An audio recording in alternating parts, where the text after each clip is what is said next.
என்னடா மாப்பிள்ள, எங்க அண்ணனுக்கு சீட்டு கிடைச்சிருச்சுன்னு துள்ளி கூச்சுக்கு இருந்த மாமா என்னமோ நீ உங்க வேட்பாளர் கூட ஓட்டு கேட்க போயிருப்பேன்னு பார்த்தா இங்கே வந்து கப்பல் கவுந்த மாதிரி கணத்துல கை வச்சு உட்காந்துருக்க. என்னடா நடந்துச்சு?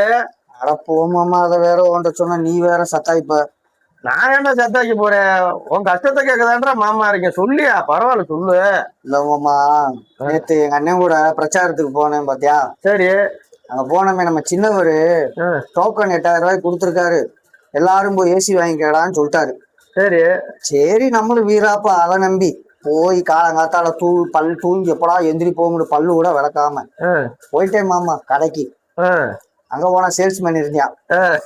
டேய், தேர்தல் முடிஞ்சமே வருவேன், ஏசி எடுத்து வைடா, கூப்பன் ரெடியா இருக்கு 8000 ரூபாய்க்கு. செகண்ட் ஹேண்ட் ஏசி எல்லாம் விக்கிறது இல்லைன்னு அசிங்கப்படுத்தினா. இவன் யாரா அசிங்கப்படுத்துறது நம்மள? ஓனரை கூப்பிடுறா, அவர்கிட்ட பேசிக்கிறேன் அப்படின்னு. ஓனர் வந்தேன், அண்ணே 8000 ரூபாய் கூப்பன் ரெடி ஆயிரும், ஆட்சிக்கு வந்ததுமே ரிசல்ட் வந்ததுமே வந்துருவேன், கூப்பன் எடுத்துட்டு வர ஏசியை வைங்க. அவனாவது பரவாயில்ல மாமா, அவன் புடனே வச்சதுக்கு வெளியே தள்ளி விட்ட. நானும் என்னடா இப்படி பண்றீங்க அப்படின்னா, டேய் எவனா 8000 ரூபாய்க்கு ஏசி விற்பாங்க, ஒப்பனாடா கொடுப்பியா மீதி காசு, 20000 ரூபாய்க்கு கம்மி ஏசி இல்லடான்ட்டு அசிங்கப்படுத்திட்டியாமாம்மா. அப்படியே சொல்லிட்டாரா? சொல்லிட்டேன். அழுகாத, இப்பயாவது உலகத்தை புரிஞ்சுக்க.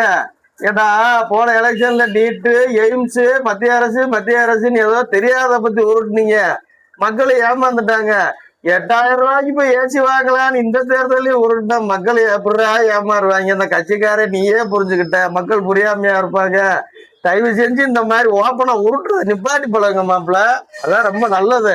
ஏற்கனவே அசிங்கப்பட்டுட்டே மாமா, தயவு செய்து உன் தங்கச்சிட்ட போய் வீட்டுல சொல்லிடாத. கடைக்காரை அசிங்கப்படுத்தின இன்னும் டென்ஷனே குறையாம இருக்கு.